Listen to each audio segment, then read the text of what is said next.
आता येतोय आपला पुढचा परफॉर्मर. त्याच्याबद्दल मी काय बोलू. इब्लिस हाय पोट्ट कळतंय बघता क्षणी. कधी काय करल नाही सांगू शकत कोणी. चाळे याचे 56 ढंग याचे 17. तोळा मासा तब्येत आहे पण विनोद लई खतरा. शिवी आणि ओवी याच्या ओठावर नांदे. जोरदार टाळ्याने स्वागत करा. येतोय पश्चिम महाराष्ट्रातल्या कोल्हापूरचा संतोष शिंदे.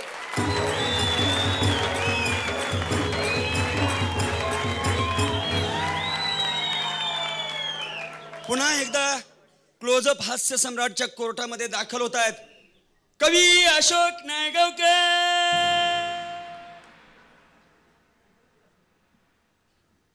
बघा म्हणजे कसं आता तुम्हाला सांगतो त्या 2020च्या मॅचेस झाल्या आणि त्याचं ते सगळं असं मी ते म्हणजे बाजू वगैरे मांडली तुम्हाला सांगतो. आणि की नाही त्यानंतर माझ्या दारासमोर अशी लाईनच लागली म्हणजे गर्दीच. मग ते आमचं वटमुक्त्यार घ्या आमचं वटमुक्त्यार घ्या वगैरे असं सगळं म्हणजे दारासमोर गर्दी सगळी. म्हणजे राज्यकर्ते काय नटमंडळी काय. ते शाहिद कपूर सुद्धा आला. म्हटला म्हणे काय ते माझं आणि करीनाचं वाकडं झालंय तुम्ही जरा सरळ करता का वगैरे असं सगळं म्हणजे तुम्हाला सांगतो. आणि म्हणजे तुम्हाला सांगतो मात्र हे सगळे विषय येऊन गेले पण मला एकच विषय म्हणजे वटमुक्त्यारीसाठी घ्यावासा वाटला बाजू मांडण्यासारखा घ्यावासा वाटला. तो म्हणजे तुम्हाला सांगतो म्हणजे माझ्या हृदयाला असा म्हणजे तडा जाण्यासारखा तो विषय आहे खरं म्हणजे. आणि ती सगळी अशी बिचारी पुरुष मंडळी माझ्याकडे आली म्हटली तुम्ही हा विषय घेऊ शकता आणि मांडू शकता. म्हणजे विषय कुठला तर पुरुष प्रधान संस्कृती असून देखील सगळं वर्चस्व स्त्रियांचंच आहे असा तो विषय आहे. म्हणजे मला आवडणारा आणि त्रास देणारा विषय आहे तो. म्हणून म्हटलं की आपण जरा त्या विषयावर मांडणी करूया म्हणजे बाजू घेऊया. बघा कसे पुरुषांचे चेहरे कसे खुल्ले म्हणजे असे आपली बाजू मांडतायत म्हटल्यानंतर म्हणजे कसं बरं वाटलं की नाही सांगा. असे हे बिचारे पुरुष म्हणजे तुम्हाला सांगतो. आणि मी बाजू मांडतोय म्हणजे संन्याशाच्या काठीनं विंचू मारला की बरंच वाटतं की नाही तुम्हाला असं सगळं म्हणजे. पण तुम्हाला सांगतो खरंच की एवढं असं सगळं ते स्त्रियांनी अवडंबर माजवलंय. पुरुष प्रधान संस्कृती अस्तित्वात आहे की नाही तेच कळत नाही तुम्हाला सांगतो. कारण असं प्राचीन काळापासून म्हणजे आपण वाचत आलो ऐकत आलो की परस्त्री माते समान वगैरे. कधी तुम्ही वाचले का परपुरुष वडिलां समान वगैरे वाचलंय का सांगा मला. असं सगळं वेड्यासारखं म्हणजे सगळं असं स्त्रियांनी राज्य प्रस्थापित केलंय. हसतायत का बघा त्या अजिबात नाहीत दिसत हसताना. विरोधात मी एकटाच आपला म्हणजे यांनी खांद्यावर बंदूक ठेवली आणि मी लढतोय. अगदी पुराण काळापासून तुम्हाला सांगतो आता महाभारत म्हणजे रामायण वगैरे ही सगळी महाकाव्य केवढी मोठी युद्ध घडली कुणामुळे घडली मला सांगा. आता केवढी ती युद्ध घडली त्यामध्ये किती राक्षस मारले गेले किती पुरुष मारले गेले किती माकडं मारली गेली कुणामुळं सांगा मला. आता यामध्ये या 2 महायुद्धामध्ये कुठली स्त्री धारातीर्थी पडली वगैरे असं तुम्ही कधी वाचलं. किमान पक्षी एखादी माकडीन मेली असं तरी वाचलं होतं. म्हणजे असं सगळं वेड्यासारखं तुम्हाला सांगतो. आणि म्हणे पुरुष प्रधान संस्कृती डोंबलाची संस्कृती का मला सांगा. आणि हे सगळं म्हणजे आता तुम्हाला सांगतो ते विष्णू केवढा मोठा देव तो आणि त्याला सुद्धा ते सुंदर उपसुंदाला मारण्यासाठी स्त्रीचं रूप घ्यावं लागलं. म्हणजे सगळ्या विध्वंसक कामामध्ये मात्र स्त्रिया अशा पुढं. आणि तुम्हाला सांगतो आता ते म्हणजे तुम्हाला सांगतो त्या म्हणजे अशा काड्या टाकणार आणि आपण पुरुष मात्र भाला घे बाण घे आणि एकमेकांना मारत सूट वगैरे असं आपण करत असतो. अशी सगळी ती युद्ध घडली. पुन्हा तुम्हाला सांगतो विध्वंसकच काय जगातल्या सगळ्यात चांगल्या गोष्टीत सुद्धा यांचा समावेश. म्हणजे स्त्रीलिंगी शब्द पहा ते किती महान आहेत. ती मुक्ती म्हणजे तीच मुक्ती असते ती शक्ती असते ती भक्ती असते ती माया ती ममता ती हुशारी. आणि आमच्याकडे तो राग तो लोभ तो मोह तो सगळं तो नालायकपणा तो हलकटपणा कसं बघा म्हणजे तुम्हाला बरं वाटतं का मला सांगा. आणि म्हणजे तुम्हाला सांगतो मी की अगदी नदी पवित्र ती नदी आणि कुठं पात्राबाहेर पाणी वगैरे आलं की तो महापूर मात्र आमच्या असं सगळं असं तुम्हाला सांगतो. आपल्यावर किती अन्याय आणि म्हणे पुरुष प्रधान संस्कृती सगळ्या आमच्या डोक्यावर बसल्यात ह्या स्त्रिया.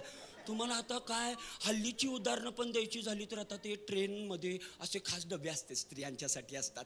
आणि समजा एखादा पुरुष गडबडीत ऑफिसला वगैरे जाताना काही लागलं नाही हाताला कुठला डबा म्हणून त्या डब्यात चढला तर तुम्हाला सांगतो त्या मेलेल्या घुशीकडे पाहाव्यात त्याप्रमाणे असं पाहतात आमच्याकडे.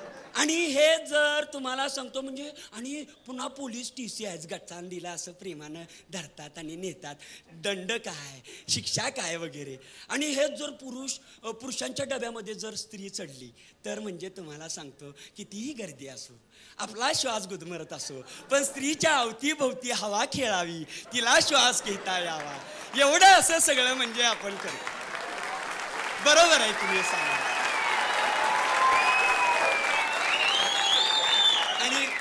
आणि म्हणजे पुरुष प्रधान संस्कृतीत आदर सुद्धा स्त्रीलाच. अगदी रस्त्यानं गर्दीतून वगैरे येताना सुद्धा समोरून स्त्री आली तर वाट पुरुषच देतो. त्या कधी हालत नाहीत. किती स्वाभिमान. पुरुष प्रधान संस्कृतीत स्वाभिमान कुणाला असेल तर तुम्हाला सांगतो स्त्रियांना. आणि कधी कधी समजा कुठल्या पुरुषानं स्त्रीवर हात टाकला तर आबरूच काढतात त्याची. पुरुषच काढतात. काय म्हणे स्त्रीवर हात उगारतोस नालायक कुठला हलकट कुठला वगैरे असं सगळं स्त्रीचा अपमान केलास. आणि समजा एखाद्या स्त्रीनं समजा पुरुषावर हात टाकला तरी सुद्धा पुरुषाचीच आबरू जाते. काय बायकांच्याकडून मार खातं वगैरे असं सगळं तुम्हाला सांगतो. वेड्यासारखं असा सगळा प्रकार सगळा वेडा बाजार आहे तुम्हाला सांगतो. आणि तुम्हाला सांगतो आता ते त्यांना विचारा नट कुठले आवडतात म्हणून. म्हणजे प्रत्येक क्षेत्रात यांचीच अरेरावी. नट कुठले आवडतात तर ते म्हणे ऋतिक काय जॉन अब्राहम काय सलमान काय असले अर्धे उघडे नट सगळे यांना आवडतात. म्हणजे अगदी बिंदास बघत बसतात तुम्हाला सांगतो. आणि आम्ही कुठं जरा मल्लिका ताईंचं बिपाशा ताईंचं गाणं बघत बसलो तर किती घाणेरडं बघता काहीतरी वगैरे. बरं तुम्हाला सांगतो आम्ही असं बघताना आमच्या डोक्यात काही पाप नसतं. कारण आता मी तुम्हाला सांगतो 16 वेळा गाणं बघितलं मी ते भिगे ओठ वगैरे पण ती हिरव्या बिकिनीमध्ये होते हे माझ्या अजिबात लक्षात नाही. फक्त म्हणजे निळाशार समुद्र वगैरे असा मागचा तो सागर हे परत परत म्हणजे घर बसल्या कसं आपल्याला ते हे बघायला मिळावं निसर्ग सौंदर्य म्हणून ते आपलं मी बघत बसतो बाकी काही नाही. असं सगळं तुम्हाला सांगतो. आणि म्हणे पुरुष प्रधान संस्कृती. आता तुम्हाला सांगतो एका महिला मंडळाच्या कार्यक्रमामध्ये गेलो तर तिथं काय ते गेलो तर चित्रच वेगळं. तर ते सगळ्या महिला अशा आदेश देत आहेत आणि पुरुष कुठं खिळे मार कुठं पताका लाव आणि ह्या सांगतायत समोसा घेऊन ये पाणी घेऊन ये आणि पुरुष बिचारे राबतायत. मग तिथंच मी आतमध्ये जाऊन बसलो आणि त्या म्हणलं आता सगळ्या स्त्रिया इथं अशा एवढ्या जमलेल्या आहेत लाजून म्हणलं त्या टेबलवरची म्हणजे काय ती मासिकं वगैरे चाळावीत कशाला त्यांच्याबरोबर बोलायचं. आपला आपला कार्यक्रम केला आणि आपण आलो परत. ठीक आहे असं करायचं. तर तुम्हाला सांगतो आता आपण मासिकं वाचतो पुरुष मंडळी म्हणजे लोकप्रभा चित्रलेखा मार्मिक वगैरे अशी साधी सुधी मासिकं वाचतो. यांचं म्हणजे नावं सुद्धा अशी छान छान असतात. गृह शोभिका ते शोभा यामिनी दामिनी. आणि आपण दुर्लक्ष करतो की ह्यामध्ये कुठंतरी सुरळीच्या वड्या कशा कराव्या ते म्हणजे मेहंदी वगैरे कशी काढावी असं असेल म्हणून आपण दुर्लक्ष करतो. पण तुम्हाला सांगतो ते उघडलं तर ते पहिल्या पानावरच मला धक्काच बसला. म्हणजे नवऱ्याला मुठीत कसा घ्यावा ऑफिस मधल्या बॉसला कसा वश करावा दुसऱ्या पानावर. तिसऱ्या पानावर तर धक्काच बसला. म्हणे माहिती देतात सर्वेनुसार भारतीय स्त्रियांमधल्या 73% स्त्रिया परपुरुषांकडे आकर्षित होतात. आता काय असं सगळं माहिती. आता तुम्हाला सांगतो या कुठल्याच टक्क्यात न बसणाऱ्या स्त्रीनं ते वाचलं तर ती म्हणेल मनातल्या मनात की आता आपण एक वाढलं म्हणून टक्क्यात कुठं फरक पडणार आहे असं होणार की नाही सांगा. आणि पुरुषानं वाचलं तर सारखा त्याच्या डोक्यात विचार की आपली बायको 73 मध्ये तरी नाही आहे असं म्हणजे किती ते पसरवल्यासारखं होतं की नाही सांगा तुम्ही. असा सगळा वेडा बाजार आहे आणि आपण मात्र त्या स्त्रियांच्या आधिपत्याखाली वावरतोय. तर तुम्हाला सांगतो 33% जागा राखीव. आता एवढ्यावर शांत बसतील की नाही. आता काहीतरी म्हणे ते खाजगीमध्ये 50% जागा राखीव वगैरे. आधी 60-70% स्त्रिया भरल्यात खाजगीमध्ये आणि 50% वाढवल्यावर पुरुषांनी काय भजन करायचं का. रिसेप्शनिस्ट म्हणून यांना म्हणजे ऑफिसच्या सुरुवातीला स्त्रीच पाहिजे. आमच्यासारखा एखादा असा वयस्कर रिटायर वगैरे झालेला चालत नाही यांना रिसेप्शनिस्ट. स्त्री वगैरे लागती. आणि हलकी फुलकी हे म्हणतात की खांद्याला खांदे लावून आम्ही कामं करतो. कुठली डोंगलाची कामं. रिसेप्शनिस्ट म्हणून स्त्री आणि शिपाई म्हणून कायम ह्यांना पुरुषच लागतो. तुम्हाला सांगतो. पुन्हा आता खांद्याला खांदे किती वेळा बडबडतात ह्या पुरुषांप्रमाणे आम्ही सगळं असं मिळवलेलं आहे वगैरे. तुम्ही मला सांगा, हमालीची कामं करणारी कोण स्त्री दिसली का तुम्हाला? सुताराची कामं करणारी कोण दिसली का? गवंड्यांची कामं करणारी कोण दिसली का? विमानं वगैरे निर्मितीपासून तुम्हाला सांगतो पुरुष चालवतात. यांनी कधीतरी एकदा रेल्वे विमान चालवलं तर ते पेपरमध्ये फोटो काय हे काय असं सगळं चालू असतं. तुम्हाला सांगतो TV वर बघा सकाळपासून संध्याकाळपर्यंत मोजून बायका आणि बायकाच फक्त. काही म्हणे परदेशाचा एक सर्वेवर आला होता, त्यानं सर्वे केला. त्यामध्ये त्यानं ते सगळे कार्यक्रम वगैरे बघितले, सिरियल वगैरे. तिथं त्यानं अहवाल तयार केला की भारतामध्ये पुरुषांचं प्रोडक्शनच कमी आहे म्हणून असं सगळं काहीतरी वेड्यासारखं तुम्हाला सांगतो. आणि तुम्हाला सांगतो कुठं बातम्या घ्या, कुठं ते सिरियल घ्या, सगळीकडं स्त्रिया. तुम्हाला सांगतो जाहिरातीमध्ये आता ते साबणाची जाहिरात बघितली तर वाटतं पुरुष कधी आंघोळ करतातच की नाही असा प्रश्न पडला. तुम्हाला सांगतो. आणि ते म्हणजे पुरुषांच्या अंतर्वस्त्राच्या जाहिरातीला सुद्धा स्त्रीच लागते. असा सगळा प्रकार तुम्हाला सांगतो. आणखी भरपूर मुद्दे आहेत, पण सांगायला लागलो तर अशी रात्र वगैरे होईल. म्हणून मी म्हणतोय की पुरुषांनी जागं झालं पाहिजे. आणि आम्ही आता संघटना उभी केलेली आहे तुम्हाला सांगतो. कारण पुरुष प्रधान म्हणत प्रधान म्हणून पुरुषच राहिले, ह्या मात्र राण्या महाराण्या वगैरे असं सगळं झालं. आणि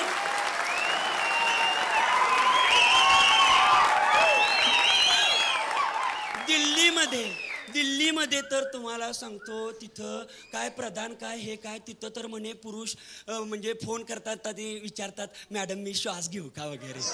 असं सगळं एवढं प्रचंड असं चालू आहे. म्हणून म्हणतो की पुरुष मुक्ती संघटना आम्ही उघडलेली आहे. आणि मात्र रविवारी दुपारी 2:30 ते 3:30 ह्या वेळात नाव नोंदणी करायची आहे. आणि वेळ मात्र लक्षात ठेवा 2:30 ते 3:30, कारण त्याच काळात माझी बायको झोपलेली असते. Thank you very much.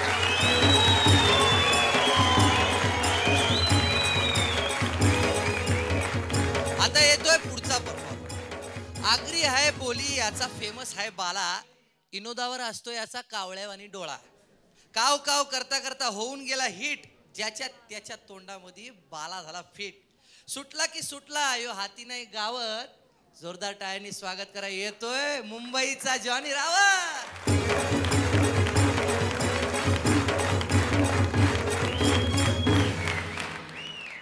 बाल्कनीतली लोक मला फार आवडतात.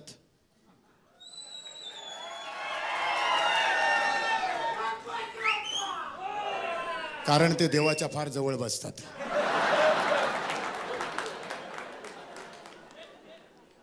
विनोद कसेही कुठेही निर्माण होतात.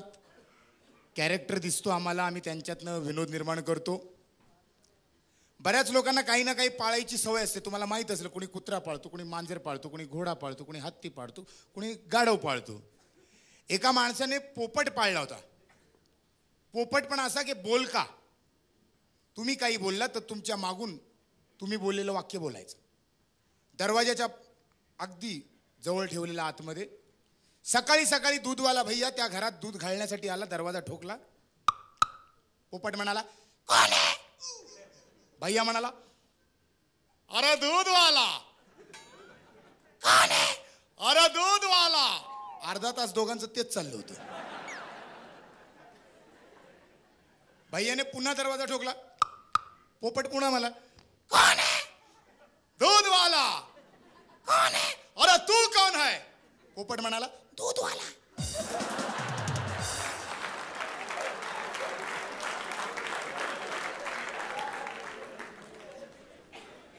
आम्ही कुठल्याही कामात गेलो की आम्हाला आमचा मोबदला काही लोक चेकमधून देतात. तर चेक दिल्यानंतर आपण पाहतो, निरखून पाहतो की हा बॅरर आहे, क्रॉस आहे, काय. एका भैयाला कोणीतरी चेक दिला. चेक दिल्यानंतर त्याने जमिनीवर आपटला. तर एक माणूस म्हणाला अरे भैया ऐसा चेक काय को आपटा, जमीन पे काय को आपटा. भैया म्हणाला देख रहा हूं बाउंस होता है का नाही.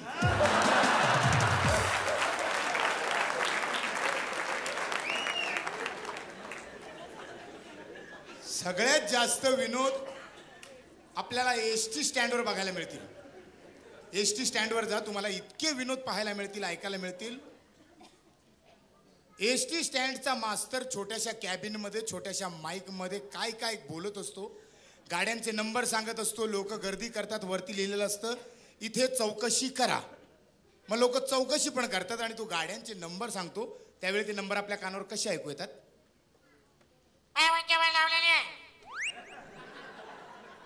लोक विचार करतात काय बोलला काय. नीट ऐकलं की कळतं.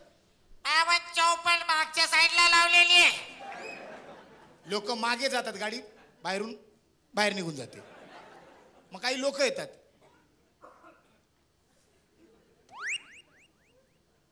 मास्तर कापला का रे यो. मास्तर काय आहे. नाही तुमची बायको बरी आहे ना. घरात बायको पोरं बरी आहे. बोले हो बरी आहे. तुम्ही काय विचारता. इकडे लिहिलेलं आहे ना. चौकशी करा.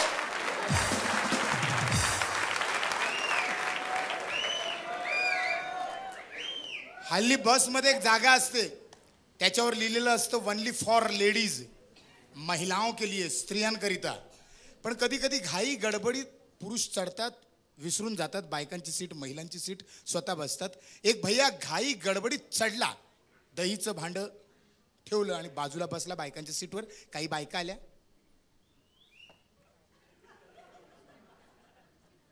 भैया जी उठो उठो. काहे उठा, बेकार में नहीं बैठा हूं, टिकट निकाला है. भैया जी उठो, ये सीट महिलाओं के लिए है, हम महिलाएं हैं. अरे तुम महिलाएं हैं तो क्या हुआ, हम भी तो दहिलाए हैं.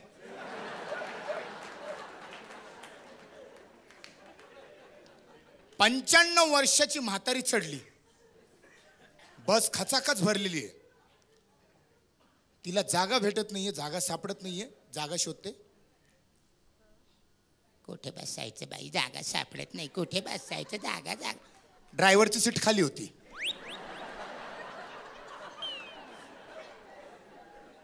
म्हातारी जाऊन ड्रायव्हरच्या सीटवर बसले. ढापाक ढुपूक घापाक.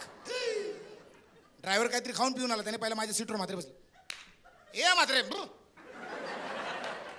चला माग, सर माग बस, मला पुढून गाडी चालवायची, चला माग.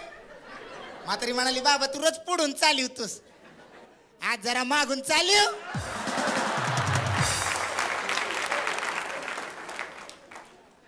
आणि आपण मुंबई महाराष्ट्रामध्ये राहतो. मुंबई महाराष्ट्रामध्ये एवढी ऐतिहासिक स्थळं आहेत ती पाहण्यासाठी परदेशातून लोक आपल्या देशात येतात. अभिमानाची गोष्ट आहे. एक अमेरिकेतला माणूस महाराष्ट्राच्या एका खेड्यागावात फिरत होता. त्याने पाहिलं इथली लोक धोतर नेसतात. अमेरिकन माणसाने धोतर पहिल्यांदा पाहिलं, त्याला आश्चर्य वाटलं, विचारसं वाटलं काय नेसलंय काय. पण त्याचं इंग्लिश इतकं फास्ट कुणाला कळे ना. टाय बूट नेसणारा एक माणूस तंबाखू म्हणत होता. अमेरिकन माणूस त्याच्या जवळ गेला. Excuse me gentleman, what is this. Yes Rama जवाब I my fine. Excuse me gentleman, what is this. आजाबात नो. Excuse me. अरे कसला कुचकुच मी तुझ्या आईचं बघुलं तुझ्या. तुला जे काय पाहिजे मराठीत बोल. अमेरिकन माणसाला असं वाटलं माझं बोलणं त्याला कळत नाहीये. त्याने त्याच्या धोतरचं मागचं टोक धरलं, ओढीत विचारलं जेंटलमॅन व्हॉट इज दिस. त्याला राग आला, माझं धोतर ओढतो. त्याने टाय पकडली. अगोदर तू मला सांग व्हॉट इज दिस. अमेरिकन माणूस म्हणा this is my neck tie. Neck tie मध्ये दिस माझी बॅक टाय.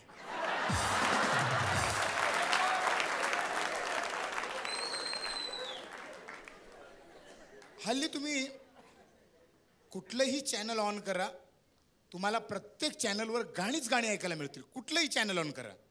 आता गाण्याचं वेळ एवढं वाढत चाललं, एवढं वाढत चाललं, काही विचारू नका. आणि या गाण्याच्या वेडामुळे कुठलाही माणूस कुणालाही गाण्याची फरमाईश करतो. परवाची गोष्ट आहे, काही गोंधळ गात होते. त्यांच्याकडे कोणीतरी पिक्चरच्या गाण्याची फरमाईश केली. आता गोंधळी गातात, त्यांचा आवाज पट्टीचा आवाज. इडा देवाला पिडा गावाला गोंधळ मांडला अन गोंधळ मांडला र देवा गोंधळाला या. एका माणसाला काय झालं माहित नाही. 100ची नोट खिशातनं काढली, गोंधळी जोळाला. ये सब बंद कर. ओले ओले का ओले ओले काय लोक सगळे सुके सुके बसले, पाऊस नाही पडत, ओले काय. अरे सैफ अली और काजोल का गाना है, जब भी कोई लड़की देखो मेरा दिल दीवाना बोले ओले ओले का.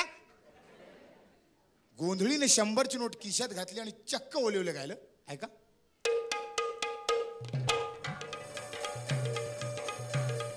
काजोल बाईच्या नावाने सैफ अली बाबाच्या नावानं अरे माझ्या बाबा रपाक रहा. जब भी कोई लड़की देखूं मेरा दिल बोले, मेरा दिल बोले हर माझ्या बाबा ओले ओले. जब भी कोई लड़की देखूं मेरा दिल बोले, मेरा दिल बोले हर माझ्या बाबा ओले ओले. आम्ही मुंबईचे ओले ओले, आम्ही मुंबईचे ओले ओले ओले ओले ओले ओले ओले. गेले.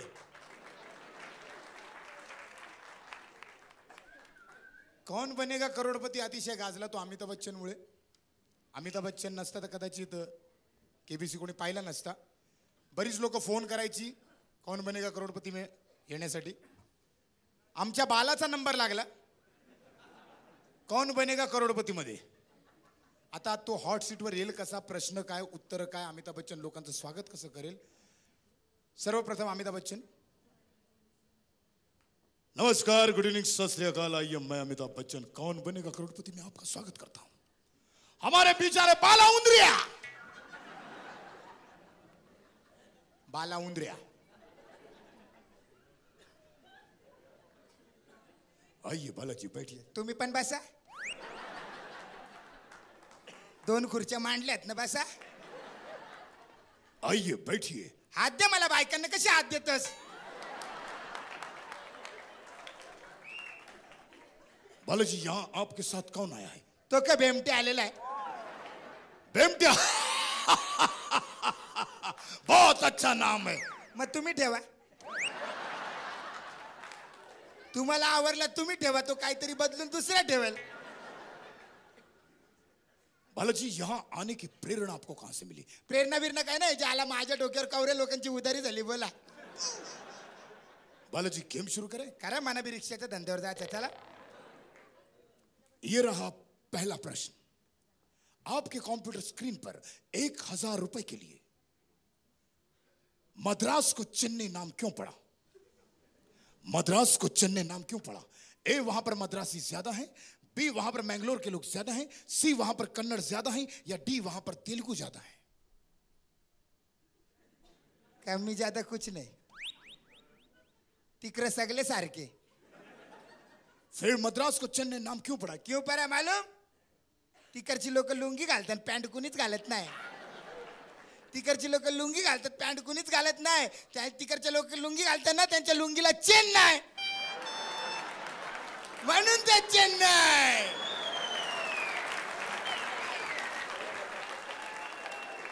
बिल्कुल सही जवाब. बालाजी आप 1000 रुपए जीत गए. चला, माझी बोनी झाली. अगला प्रश्न. 2000 रुपए के लिए दिल्ली शहर में मारो घाघरो घूम्यो, ये गीत किस गायिका ने गाया है. ए, लता मंगेशकर. बी, आशा भोसले. सी, इला अरुण. डी, फाल्गुनी पाठक. फाल्गुनी पाठक तर शर्टनी पॅन्ट घालते ना, ती कुठे घुमल रे घागऱ्या बिगऱ्या. ते असले घागरे घुमोची कामं इला अरुण करते. लावा तिच्या घागऱ्यात टाला लावा. चला. ओ, तो घाघरे को लॉक कर दो. लॉक करत चावी माझ्याकडे द्या. चल. बिल्कुल सही जवाब. बालाजी आप 2000 रुपए जीत गए. चला, बेमट्याची पण सोय झाली. अगला प्रश्न.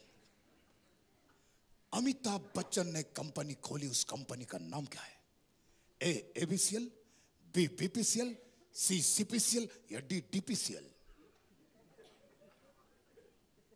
कंपनी तुझीच होती ना रे. एबीसीएल आहे एबीसीएल. ओ तो एबीसीएल को लॉक कर दूं? ती कवच लाख झाली म्हणून तू इकडे आला ना.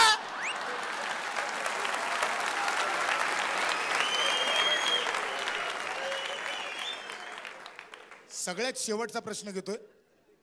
अमिताभ बच्चन थोडासा गंभीर होतो. बालाजी ये थोड़ा पर्सनल सवाल है. असू दे माना काय नाही होत. चल. बालाजी बताइए कल रात को आपने क्या पहना था? क्या पहना था म्हणजे? ए हाफ पैंट, बे फुल पैंट, सी धोती या डी लंगोटी? काय घातलं होतं रे? ते गण्याच्या हल्दीन गेल तू जाम पिली काय नाही आठवत. बालाजी आप चाहे तो लाइफ लाइन यूज कर सकते हैं. नको तुझी पाईपलाईन. चल.